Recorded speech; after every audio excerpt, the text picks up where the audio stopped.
ಪ್ರೀತಿ ಎಲ್ಲರಿಗೂ ಸಿಗುವುದೇ ಇಲ್ಲ. ಸಿಗುವುದಕ್ಕೂ ಕೂಡ ಯೋಗ ಎನ್ನುವುದು ಬೇಕು. ಸಿಕ್ಕಿದ ಮೇಲೆ ಉಳಿಸಿಕೊಳ್ಳುವುದಕ್ಕೆ ಯೋಗ್ಯತೆ ಎನ್ನುವುದು ಇರಬೇಕು. ಅಂತಹ ಪ್ರೀತಿ ಎನ್ನುವುದು ನಿಮ್ಮಲ್ಲಿ ಇದ್ದಾಗ ಅದನ್ನು ಉಳಿಸಿಕೊಳ್ಳುವುದನ್ನು ನೀವು ನೋಡಬೇಕು.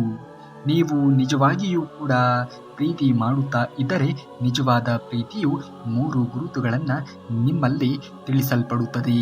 ಆ 3 ಗುರುತುಗಳು ಯಾವುದು ಎನ್ನುವುದನ್ನು ನಾವು ನೋಡಿದಾಗ, 1ನೇಯದು ಪರಸ್ಪರ ಗೌರವ ಎನ್ನುವುದು ಇರಬೇಕು. ಒಬ್ಬರಿಗೆ ಒಬ್ಬರು ಗೌರವವನ್ನು ಕೊಡುವುದನ್ನು ಕಲಿತುಕೊಳ್ಳಬೇಕು. ಗೌರವದಿಂದ ಮಾತನಾಡುವುದನ್ನು ಕಲಿತುಕೊಳ್ಳಬೇಕು. ಅಂದಾಗ ಮಾತ್ರ ನಿಮ್ಮ ಪ್ರೀತಿ ಎನ್ನುವುದು ನಿಜವಾಗಿಯೂ ಕೂಡ ಶಾಶ್ವತವಾಗಿ ಉಳಿಯುವುದಕ್ಕೆ ಸಾಧ್ಯವಾಗುವುದು. ಇಲ್ಲವಾದರೆ ಒಬ್ಬರ ನಡುವೆ ಮತ್ತೊಂದು ಮಗದೊಂದು ಎನ್ನುವಂತಹ ಮನಸ್ತಾಪಗಳು ಬಂದು ನಿಮ್ಮ ಸಂಬಂಧ ಎನ್ನುವುದು ಹಾಳಾಗುವುದು. ಹಾಗಾಗಿ ಪರಸ್ಪರ ಒಬ್ಬರಿಗೊಬ್ಬರು ಗೌರವವನ್ನು ಕೊಟ್ಟು ಮಾತನಾಡುವುದನ್ನು ಕಲಿತುಕೊಳ್ಳಬೇಕು. ಅಂದಾಗ ಮಾತ್ರ ನಿಮ್ಮ ಪ್ರೀತಿ ಎನ್ನುವುದು ಉಳಿದುಕೊಳ್ಳುವುದಕ್ಕೆ ಸಾಧ್ಯವಾಗುವುದು. ಇನ್ನು 2ನೇಯದು, ಇನ್ನೊಬ್ಬರ ನಡುವೆ ಹೊಂದಾಣಿಕೆ ಎನ್ನುವುದು ಇರಬೇಕು. ಜೀವನದಲ್ಲಿ ಹೊಂದಾಣಿಕೆ ಎನ್ನುವುದು ಎಲ್ಲಿ ಇರುತ್ತದೆಯೋ ಅಲ್ಲಿ ಆ ಒಂದು ಸಂಬಂಧ ಎನ್ನುವುದು ಗಟ್ಟಿಗೊಳ್ಳುವುದಕ್ಕೆ ಸಾಧ್ಯವಾಗುವುದು. ಹಾಗಾಗಿ ಜೀವನದಲ್ಲಿ ಹೊಂದಾಣಿಕೆ ಎನ್ನುವುದು ತುಂಬಾನೇ ಮಹತ್ವವಾದದ್ದು. ಇನ್ನು 3ನೇಯದು, ಒಬ್ಬರಿಗೊಬ್ಬರು ಕಾಳಜಿಯನ್ನು ವಹಿಸಬೇಕು. ಜೀವನದಲ್ಲಿ ಯಾರೇ ಏನೇ ಅಂದರೂ ಕೂಡ ತಲೆಯನ್ನು ಕೆಡಿಸಿಕೊಳ್ಳುವುದಕ್ಕೆ ಹೋಗಲೇಬಾರದು. ಕೇವಲ ನೀವು ಒಬ್ಬರಿಗೊಬ್ಬರು ಕಾಳಜಿಯನ್ನು ವಹಿಸುವುದು. ದುಃಖದಲ್ಲಿ ಒಬ್ಬರಿಗೊಬ್ಬರು ಇದ್ದಾಗ ಆಶ್ರಯ ಆಗುವುದು. ಯಾರು ಏನೇ ದುಃಖದಲ್ಲಿ ಇದ್ದರೂ ಕೂಡ ನೀವು ಅದನ್ನು ಬಗೆಹರಿಸಿಕೊಳ್ಳುವಂತಹ ಕೆಲಸವನ್ನು ಮಾಡಬೇಕು. ಅಂದಾಗ ಮಾತ್ರ ನಿಮ್ಮ ಪ್ರೀತಿ ಎನ್ನುವುದು ಶಾಶ್ವತವಾಗಿ ಉಳಿಯುವುದಕ್ಕೆ ಸಾಧ್ಯವಾಗುವುದು. ಪ್ರಪಂಚದಲ್ಲಿ ಎಲ್ಲ ವಸ್ತುಗಳು ಬೆಲೆ ಬಾಳುವಂಥದ್ದೇ. ಆದರೆ ಅವುಗಳ ಬೆಲೆ ನಮಗೆ ತಿಳಿಯುವುದು ಅದು ನಮಗೆ ಸಿಗುವ ಮುನ್ನ ಮತ್ತು ಅದನ್ನು ನಾವು ಕಳೆದುಕೊಂಡ ನಂತರ. ಯಾವುದನ್ನೂ ಕೂಡ ಜೀವನದಲ್ಲಿ ಕಳೆದುಕೊಳ್ಳುವುದಕ್ಕೆ ಹೋಗಲೇಬೇಡಿ. ನಿನಗೆ ಎಷ್ಟು ನೋವುಗಳು ಇರಲಿ ಅದನ್ನು ಎಲ್ಲರ ಮುಂದೆ ಹೇಳಿ. ನಿನಗೆ ನೀನೇ ಅವಮಾನವನ್ನು ಮಾಡಿಕೊಳ್ಳಬೇಡ. ಏಕೆಂದರೆ ನಿನ್ನ ನೋವುಗಳಿಗೆ ಸ್ಪಂದಿಸುವುದಕ್ಕಿಂತ ನಿನ್ನ ನೋವುಗಳಿಗೆ ನೋಡಿ ನಗುವಂತಹ ಜನರೇ ಇಂದಿನ ದಿನಮಾನಗಳಲ್ಲಿ ಹೆಚ್ಚಾಗಿ ಇದ್ದಾರೆ. ಹಾಗಾಗಿ ನೋವುಗಳನ್ನು ಯಾರ ಮುಂದೆಯೂ ಕೂಡ ಹೇಳಬೇಡ. ಮನುಷ್ಯ ಪ್ರತಿದಿನ ತನ್ನ ಹೆಗಲ ಮೇಲೆ ಹೊತ್ತುಕೊಂಡು ತಿರುಗುವಂತಹ ಭಾರ ಯಾವುದು ಅಂದರೆ ಅದು ಅಹಂಕಾರ. ಆದರೆ ಅದು ಬಹಳ ಹೊತ್ತು ಬಹಳ ದಿನ ಹೊರುವುದಕ್ಕೆ ಆಗದೆ ಅವನು ಸೋತು ಹೋಗುತ್ತಾನೆ ಅನ್ನುವುದು ಮನುಷ್ಯನಿಗೆ ಗೊತ್ತೇ ಆಗುವುದಿಲ್ಲ. ಖಂಡಿತವಾಗಿಯೂ ಕೂಡ ನೀವು ಜೀವನದಲ್ಲಿ ಬೆಳವಣಿಗೆಯನ್ನು ಹೊಂದಬೇಕು ಅನ್ನುವುದೇ ಆದರೆ ಈ ಅಹಂಕಾರ ಎನ್ನುವಂತಹ ಮೂಟೆಯನ್ನು ಕೆಳಗೆ ಇಳಿಸುವುದನ್ನು ಕಲಿಯಬೇಕು. ಎಲ್ಲರೂ ನಮ್ಮವರು ಎನ್ನುವಂತಹ ಭಾವನೆ ಎನ್ನುವುದು ನಮ್ಮಲ್ಲಿ ಮೂಡಿದಾಗ ಮಾತ್ರ ನಾವು ಜೀವನದಲ್ಲಿ ಏಳಿಗೆಯನ್ನು ಹೊಂದುವುದಕ್ಕೆ ಸಾಧ್ಯವಾಗುವುದು.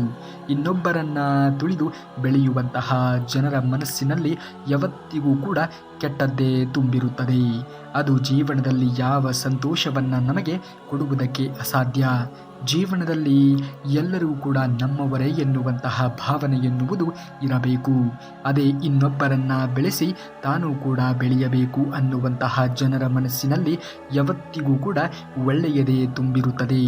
ಈ ಒಳ್ಳೆಯ ಗುಣವೇ ನಿಮ್ಮನ್ನು ರಕ್ಷಣೆ ಮಾಡುವುದಕ್ಕೆ ಸಾಧ್ಯವಾಗುವುದು. ಒಳ್ಳೆಯ ಅಂಶಗಳನ್ನು ಜೀವನದಲ್ಲಿ ಬೆಳೆಸಿಕೊಳ್ಳುವುದನ್ನು ಮನುಷ್ಯನಾದವನು ನೋಡಬೇಕು.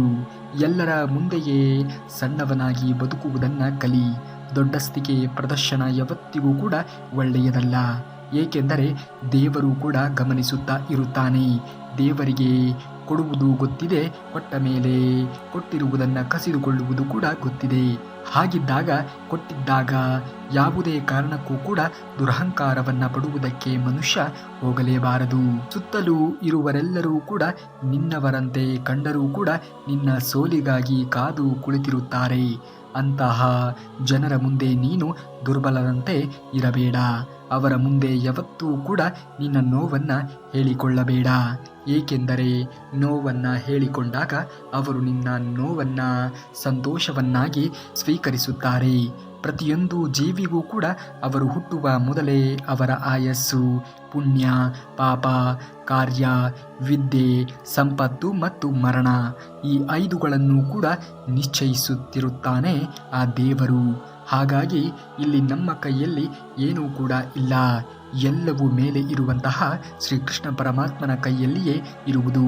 ಈ 5 ಯಾರಿಂದಲೂ ಕೂಡ ಬದಲಾಯಿಸುವುದಕ್ಕೆ ಸಾಧ್ಯ ಇಲ್ಲ ಅಂದ ಮೇಲೆ ನಾವು ಸುಮ್ಮನಿದ್ದರೆ ಒಳ್ಳೆಯದಾಗುತ್ತದೆ ಅಂತ ನೀವು ಕೆಲವು ಜನರು ಮನಸ್ಸಿನಲ್ಲಿ ಅಂದುಕೊಂಡು ಇರಬಹುದು.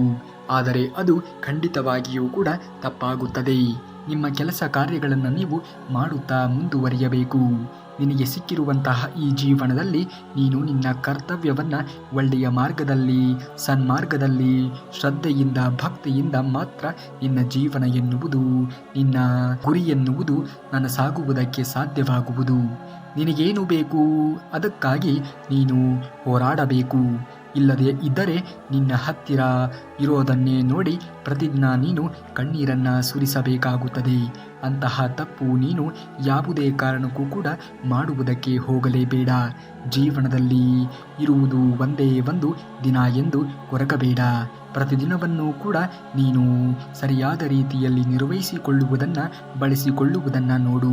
ಚಿಂತನೆಗಳು ಜೀವನದಲ್ಲಿ ಏನನ್ನೂ ಕೂಡ ನಿರ್ಮಿಸುವುದೇ ಇಲ್ಲ. ಅದು ನಿನಗೆ ಏನನ್ನ ಸಹಾಯ ಕೂಡ ಮಾಡುವುದಿಲ್ಲ.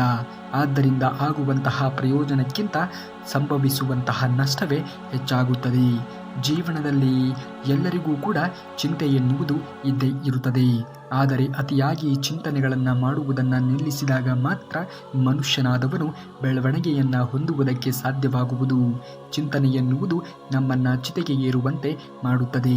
ಹಾಗಾಗಿ ಜೀವನದಲ್ಲಿ ಎಂತಹ ನೋವುಗಳು ಬಂದರೂ ಕೂಡ ಚಿಂತನೆಗಳನ್ನು ಮಾಡುವುದಕ್ಕೆ ಮನುಷ್ಯ ಹೋಗಲೇಬಾರದು.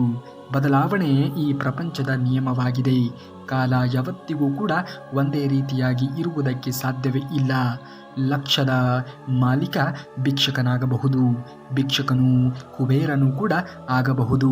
ಹಾಗಾಗಿ ಸಮಯ ಎನ್ನುವುದು ಯಾವಾಗ ಹೇಗೆ ಬದಲಾಗುತ್ತದೆ ಎನ್ನುವುದನ್ನು ಹೇಳುವುದಕ್ಕೆ ಅಸಾಧ್ಯ. ನೋಡಿ, ನಿನ್ನ ನೋವನ್ನು ನೀನು ಯಾರೊಂದಿಗೂ ಕೂಡ ಹಂಚಿಕೊಳ್ಳದೆ ನಿನ್ನ ಕರ್ಮವನ್ನು ಪ್ರಾಮಾಣಿಕತೆಯಿಂದ ಮಾಡು. ಇನ್ನು ಎಂತಹ ದೊಡ್ಡದಾಗಿರುವಂತಹ ನೋವು ಇದ್ದರೂ ಕೂಡ ಎಲ್ಲ ನೋವುಗಳಿಗೆ ದೇವರು ಪರಿಹಾರವನ್ನು ಕೊಟ್ಟೇ ಕೊಡುತ್ತಾನೆ.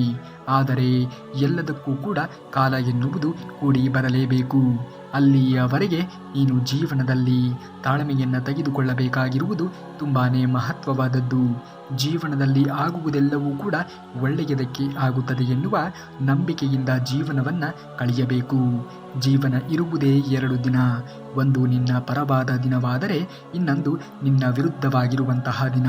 ಪರವಾದ ದಿನಗಳಲ್ಲಿ ಯಾವುದೇ ಕಾರಣಕ್ಕೂ ಕೂಡ ಮನುಷ್ಯ ಅಹಂಕಾರವನ್ನು ತೋರಿಸುವುದಕ್ಕೆ ಹೋಗಲೇಬಾರದು. ಮತ್ತು ವಿರುದ್ಧವಾಗಿರುವಂತಹ ದಿನಗಳಲ್ಲಿ ಯಾವುದೇ ಕಾರಣಕ್ಕೂ ಕೂಡ ಜೀವನದಲ್ಲಿ ಅದೆಂತಹ ಪರಿಸ್ಥಿತಿಗಳು ಬಂದರೂ ಕೂಡ ನೀವು ತಾಳ್ಮೆಯನ್ನು ಕಳೆದುಕೊಳ್ಳಬಾರದು. ಸಂಪತ್ತು, ವಸ್ತ್ರ, ನೆಂಟರು ಎಲ್ಲರೂ ಕೂಡ ಯಾವಾಗ ಬೇಕಾದರೂ ಕೂಡ ಬಂದು ಹೋಗಬಹುದು. ನಿಮಗೆ ಕೈಯನ್ನು ಕೂಡ ಕೊಡಬಹುದು. ಯಾರನ್ನೂ ಕೂಡ ನಂಬಿ ಜೀವನವನ್ನು ಕಳೆಯುವುದಕ್ಕೆ ಹೋಗಲೇಬೇಡಿ. ಏಕೆಂದರೆ ಇಂದಿನ ಸಮಾಜದಲ್ಲಿ ಇರುವವರು ಯಾವಾಗ ಹೇಗೆ ಬದಲಾಗುತ್ತಾರೆ ಎಂದು ಹೇಳುವುದಕ್ಕೆ ಅಸಾಧ್ಯ. ಆದರೆ ಭಗವಂತನನ್ನು ನಂಬಿದರೆ ಮಾತ್ರ ಯಾವ ರೂಪದಲ್ಲಾದರೂ ಕೂಡ ಬಂದು ನಿಮ್ಮ ಕೈಯನ್ನು ಹಿಡಿಯುತ್ತಾನೆ, ನಿಮ್ಮನ್ನು ರಕ್ಷಣೆಯನ್ನು ಮಾಡುತ್ತಾನೆ. ಹಾಗಾಗಿ ದೇವರನ್ನು ನಂಬಿ, ಭಗವಂತ ಶ್ರೀಕೃಷ್ಣ ಪರಮಾತ್ಮನನ್ನು ನಂಬಿ. ಅವನು ಎಂದಿಗೂ ಕೂಡ ನಿಮ್ಮನ್ನು ಬಿಡುವುದೇ ಇಲ್ಲ. ಅಲ್ಲದ ವಿಷಯಗಳನ್ನು ಹೇಳುವವರು ಅಷ್ಟೇ ಅಲ್ಲ, ಅಲ್ಲದ ವಿಷಯಗಳನ್ನು ಹೇಳುವವರು ಕೇಳುವವರು ಕೂಡ ಸರ್ವನಾಶವಾಗುತ್ತಾರೆ. ಜೀವನದಲ್ಲಿ ಯಾರ ಮೇಲೆಯೂ ಕೂಡ ಅನವಶ್ಯಕವಾಗಿ ಸಲ್ಲದೆ ಇರುವಂತಹ ವಿಚಾರಗಳನ್ನು ನೀವು ಬೆಳೆಸುವುದಕ್ಕೆ ಹೋಗಲೇಬೇಡಿ. ಒಂದು ವೇಳೆ ನೀವು ಮಾತನಾಡುತ್ತಿರುವಂತಹ ಮಾತುಗಳು ಸುಳ್ಳಾದರೆ ಅದರ ಪ್ರತಿಫಲ ಎನ್ನುವುದು, ಅದರ ಪರಿಣಾಮ ಎನ್ನುವುದು ನಿಮ್ಮ ಮೇಲೆಯೇ ಬೀರುವುದು.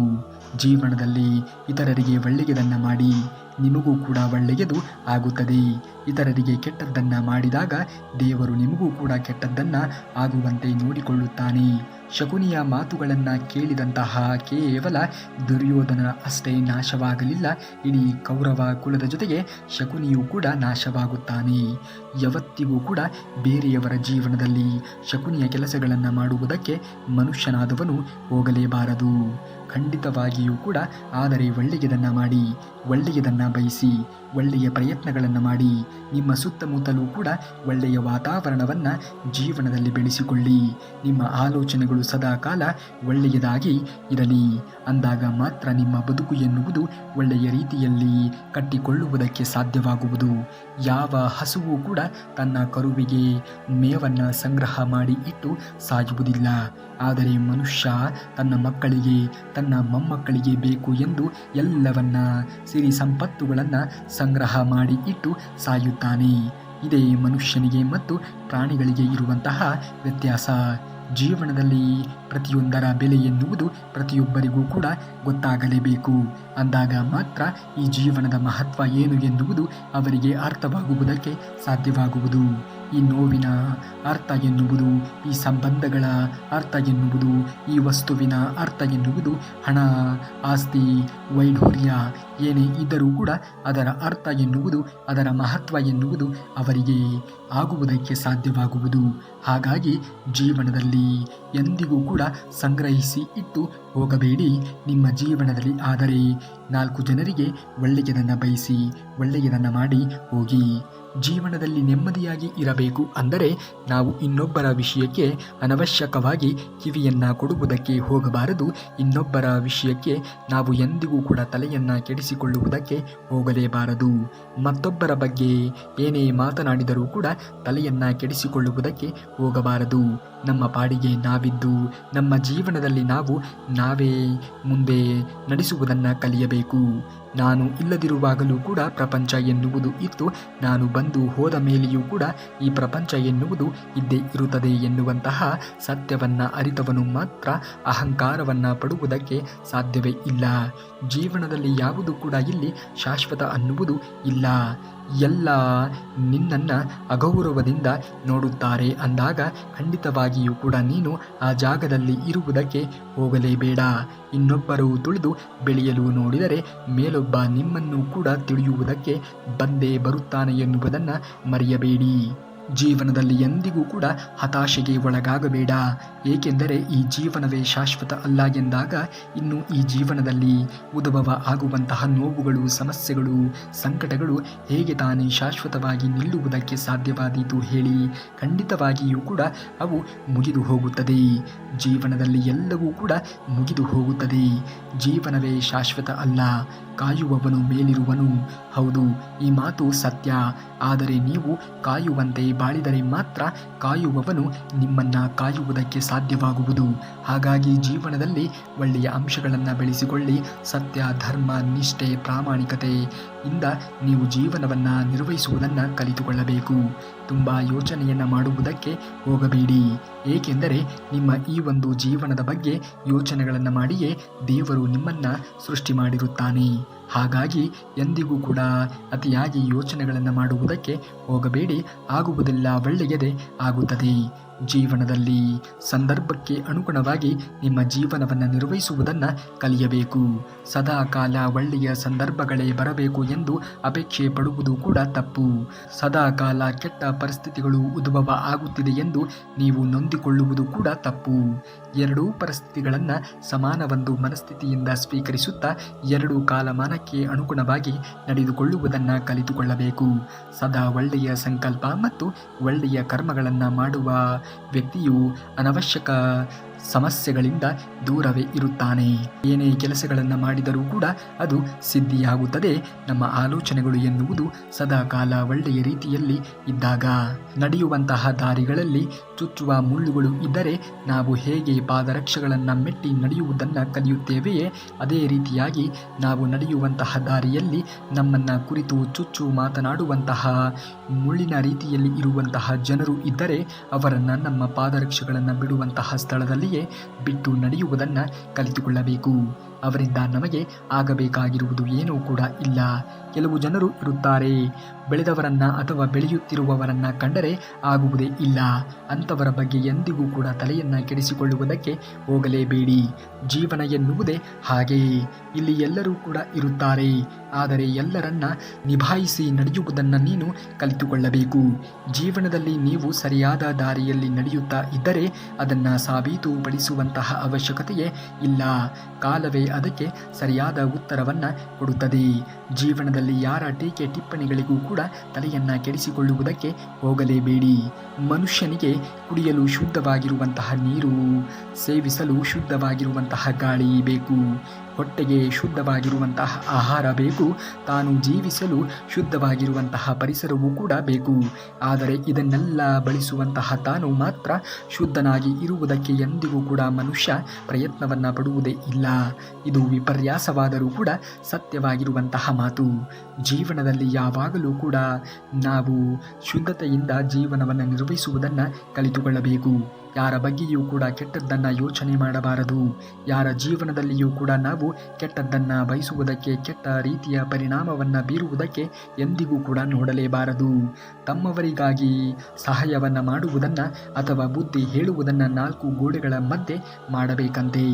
ನಮ್ಮವರಿಗೆ ಆಗಿರುವಂತಹ ಗೌರವವನ್ನು ಕೊಡುವುದನ್ನು ಅಥವಾ ಪ್ರಶಂಸೆ ಮಾಡುವುದನ್ನು ನಾಲ್ಕು ಜನರ ಮುಂದೆ ಮಾಡಬೇಕಂತೆ.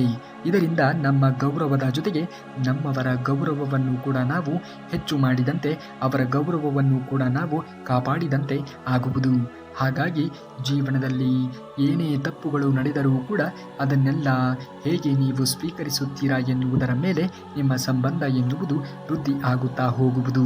ಜೀವನದಲ್ಲಿ ಪ್ರತಿಯೊಬ್ಬ ಮನುಷ್ಯನೂ ಕೂಡ ಒಂದಲ್ಲ ಒಂದು ಹಂತದಲ್ಲಿ ತಪ್ಪುಗಳನ್ನು ಮಾಡುವುದು ಸಹಜ. ಆದರೆ ಆ ತಪ್ಪು ಆದಾಗಲೂ ಕೂಡ ನೀವು ಹೇಗೆ ಆ ತಪ್ಪನ್ನು ಸ್ವೀಕರಿಸುತ್ತೀರಾ ಎನ್ನುವುದರ ಮೇಲೆ ನಿಮ್ಮ ಜೀವನ ಎನ್ನುವುದು ನಿರ್ವಹಿಸಲ್ಪಡುತ್ತದೆ. ಸತ್ಯ ಹೇಳುವ ಸಾಹಸವನ್ನು ಮಾಡು. ಪರಿಣಾಮಗಳನ್ನು ಎದುರಿಸುವಂತಹ ಶಕ್ತಿಯನ್ನು ಶ್ರೀಕೃಷ್ಣ ಪರಮಾತ್ಮನು ನಿನಗೆ ನೀಡುತ್ತಾನೆ. ನಿನ್ನೊಳಗೆ ಏನಿರುತ್ತದೆಯೋ ಅದುವೇ ನಿನ್ನ ಹೊರಗೂ ಕೂಡ ಇರುವುದು. ಯಾವುದು ನಿನ್ನ ಒಳಗೆ ಇಲ್ಲವೋ ಅದು ಎಷ್ಟೇ ಹುಡುಕಿದರೂ ಕೂಡ ಸಿಗುವುದಕ್ಕೆ ಅಸಾಧ್ಯವಾದೀತು. ಜೀವನದಲ್ಲಿ ಒಳಗೆ ಒಂದು ರೀತಿಯಾಗಿ ಹೊರಗೆ ಒಂದು ರೀತಿಯಾಗಿ ಇರುವುದಕ್ಕೆ ಎಂದಿಗೂ ಕೂಡ ಹೋಗಬೇಡಿ.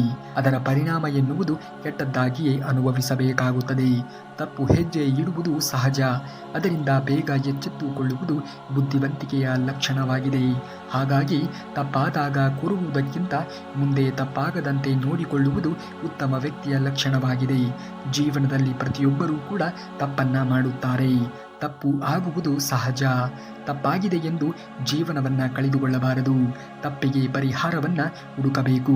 ಎಲ್ಲ ಸಮಸ್ಯೆಗಳಿಗೆ ಪರಿಹಾರ ಎನ್ನುವುದು ಇದ್ದೇ ಇರುತ್ತದೆ. ಭಗವಂತ ಹೇಳುತ್ತಾನೆ, ಮನುಷ್ಯನು ನೀನು ಹೇಗೆ ಇಷ್ಟಪಡುವೆಯೋ ಹಾಗೆ ಮಾಡುತ್ತೀಯಾ, ಆದರೆ ಅದು ನಾನು ಹೇಗೆ ಇಷ್ಟಪಡುವೆನೋ ಹಾಗೆ ಆಗುತ್ತದೆ. ಅದಕ್ಕೆ ನೀನು ನನ್ನಿಷ್ಟದಂತೆ ಮಾಡು, ಆಗ ಅದು ನಿನ್ನಿಷ್ಟದಂತೆ ಆಗುತ್ತದೆ ಎಂದು. ಜೀವನದಲ್ಲಿ ಪ್ರತಿಯೊಬ್ಬರಿಗೂ ಕೂಡ ಒಂದಲ್ಲ ಒಂದು ರೀತಿಯ ಸಮಸ್ಯೆಗಳು ಬರುವುದು ಸಹಜ. ಸಮಸ್ಯೆಗಳನ್ನು ಎದುರಿಸಿ ನಿಲ್ಲಿ. ಜೀವನ ಎನ್ನುವುದು ನೀವು ಹೇಗೆ ಬೇಕೋ ಹಾಗೆ ಕಟ್ಟಿಕೊಳ್ಳುವುದಕ್ಕೆ ಸಾಧ್ಯವಾದೀತು. ಬದುಕಿನ ಬಗ್ಗೆ ಬಹಳ ಯೋಚನೆಯನ್ನು ಮಾಡುವುದಕ್ಕೆ ಹೋಗಲೇಬೇಡಿ. ನೀವು ಸರಿಯಾದ ನಿರ್ಧಾರವನ್ನು ತೆಗೆದುಕೊಂಡಿದ್ದೀರಿ ಎಂದು ಭಾವಿಸಿ ಮುನ್ನಡೆಯುವುದನ್ನು ಕಲಿತುಕೊಳ್ಳಬೇಕು. ಆಗ ಯಾರಿಗೂ ಕೂಡ ಹೆದರುವಂತಹ ಅವಶ್ಯಕತೆಯೇ ಇಲ್ಲ. ನಿಮ್ಮ ನಡೆ, ನಿಮ್ಮ ಪ್ರಯತ್ನ, ನಿಮ್ಮ ನಗು ಎನ್ನುವುದು, ನಿಮ್ಮ ದಾರಿ ಎನ್ನುವುದು ಯಾವಾಗಲೂ ಕೂಡ ಒಳ್ಳೆಯ ರೀತಿಯಲ್ಲಿಯೇ ಇರಬೇಕು. ಅಂದಾಗ ಮಾತ್ರ ಬದುಕಿನಲ್ಲಿ ಎಲ್ಲವನ್ನೂ ಕೂಡ ಪಡೆದುಕೊಳ್ಳುವುದಕ್ಕೆ ಸಾಧ್ಯವಾಗುವುದು. ನೀವೇನಾದರೂ ಶ್ರೀಕೃಷ್ಣ ಪರಮಾತ್ಮನ ಭಕ್ತರೇ ಆಗಿದ್ದರೆ ತಪ್ಪದೆ ಈ ವಿಡಿಯೋಗೆ ಒಂದೇ ಒಂದು ಲೈಕನ್ನು ಮಾಡಿ ಎಂದು ಕೇಳಿಕೊಳ್ಳುತ್ತಾ, ನಾಳೆಯ ಶ್ರೀಕೃಷ್ಣ ಪರಮಾತ್ಮನ ಮತ್ತಷ್ಟು ವಚನಾಮೃತದೊಂದಿಗೆ ನಿಮ್ಮನ್ನು ಭೇಟಿ ಆಗುವವರೆಗೂ ಕೂಡ ಧನ್ಯವಾದ. ಕರುನಾಡಿಗೆ.